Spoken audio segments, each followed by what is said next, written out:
Aren't we all? Like, aren't we all? Yeah. I understand he's got a no trade clause and all that stuff, but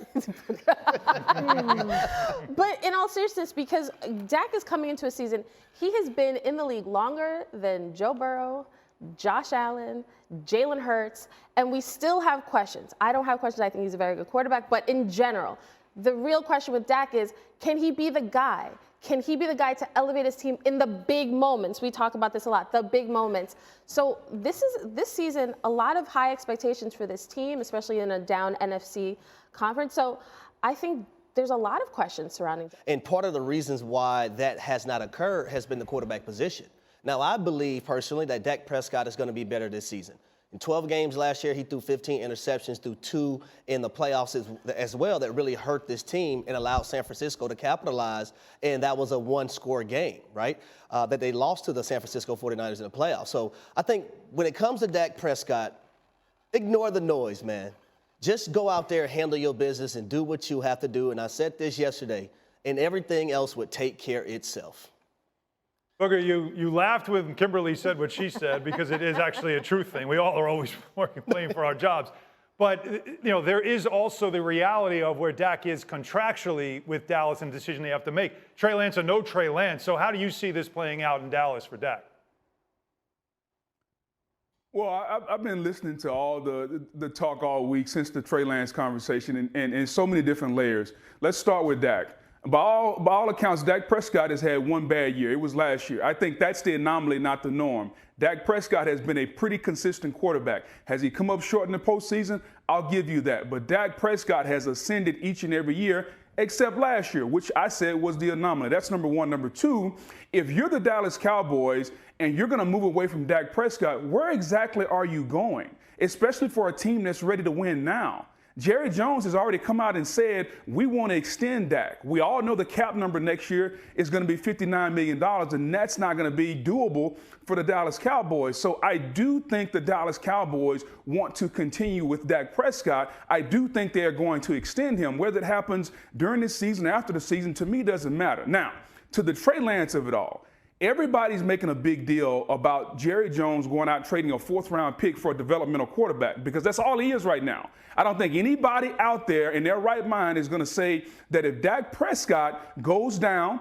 or if Dak Prescott, something happens, he can't play next year, that you feel really good about Trey Lance being the quarterback of the Cowboys. That's not the case. So this Trey Lance situation is much to do about nothing. I know we want a big storyline. I know we want a big deal, but the Dallas Cowboys are Dak Prescott's team this year, and I think they're Dak Prescott's team going forward. Now, Booger, again, logic is what you just brought to the table, and logic doesn't always fit when it comes to the Dallas Cowboys. So when it comes to the Trey Lance of it all, I agree with that part of it. I think that this is a player who they brought in, but if anything, if things go wrong for Dak, it's Cooper Rush that all the Dallas fans will be calling for, whether it's week 2, week 3, whatever it is. It's not going to be Trey Lance. But Jerry Jones did this for a reason. There is a contract decision to be made with Dak. Is this just about applying more pressure to make sure he has, like they know for sure, this is our guy because he can handle the external and internal pressure? Here's my question. Do the Dallas Cowboys know that Dak is their guy? Yes or no? I think he should be their guy. If I'm the Dallas Cowboys, I extend Dak Prescott without question. But if the Dallas Cowboys have any doubt in their mind, if they are not sure, then don't bother. Then just do what the 49ers did and acknowledge, hey, you know what? We messed up there. This situation isn't working. We need to go in a different direction. I will say if Dak is not the QB next year, the Dallas Cowboys will be a lot worse because he is a very good quarterback, and the Dallas Cowboys will have a good team. They are not in line to get a high draft pick to get a quarterback. So I think they should believe that Dak is the guy. But I don't hear the Cowboys talk about Dak over the years the same way we hear the Bills gush about Josh Allen, deservedly so, or the way the Bengals talk about Joe Burrow, or Lamar Jackson, or what. It just doesn't feel the same when you hear the comments from Jerry Jones.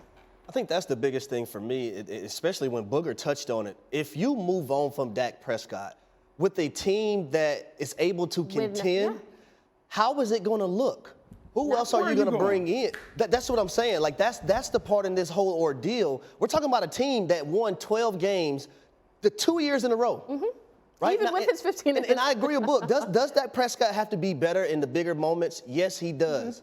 But are you even going to be in that situation if you move on from Dak and you go to somebody else? No. All right, It's not a guarantee that that quarterback that you bring in is going to hit. Boog understands this. When you play in the National Football League, there aren't going to be many people that you can trust because it's a cutthroat business. If it's one person I trust that is working on Joe Burrow and has sent him out there to practice, it's going to be Matt Summers. He was my trainer when I was at the University of Louisville. I thought he should have been the head guy way back in 2003. I understand and know his principles. I know what he stands for, and I know his work. He is not going to send Joe Burrow out there on that football field if he's not ready to go. That's just a human being that he is. That's how great at his job that I believe he is as the head trainer for the Cincinnati Bengals. So Joe Burrow being out there on that football field right now, I feel comfortable that he's out. Okay, well, again, when you're playing the Browns in week 1, that's your game. That is my game. That's your game. Week 1 at Cleveland, a big matchup in that division. Yeah. What more can you tell us about this situation? No, I'll just leave you with this quote. T. Higgins was asked about Burrow. He said yesterday in practice, he threw a dime, and I was like, oh, yeah, he's back. So I don't, to your point, Zach Taylor, the head coach, hasn't sounded concerned about Joe Burrow potentially missing week 1. He was limited yesterday. I think Monday is a huge day from the standpoint of Burrow should be playing, he should be practicing full participation, and they're going to be ready to roll. I don't think that he's going to be limited at all. If he is, that will completely shake up the AFC North. Though. It will. When you consider what the Bengals have been when it comes to the Kansas City Chiefs. The Chiefs have dominated the AFC. They have been that team. But it always felt like Cincinnati, who did beat them, Burrow did beat them, has always been that team that is their biggest challenge. Harry, are they the biggest challenge still, the Bengals, for the Chiefs? Oh, 100%, because on a consistent basis, they have been the team that has been the kryptonite for the Kansas City Chiefs. Joe Burrow and company, they're 3-1 versus them, with their only loss coming in the AFC Championship game last year. When you look at their offensive line, in which they revamped the last 2 years, the final piece of the puzzle was, Orlando Brown Jr., who they brought in this offseason. They still have that trio of wide receivers. They have Joe Mixon. You have Lou Amaruno as the defensive coordinator and those defensive players. And I thought they got better up front defensively as well. So I look at the Cincinnati Bengals as being the #1 team in the AFC to be a threat towards the Kansas City Chiefs. Uh-oh, here we go.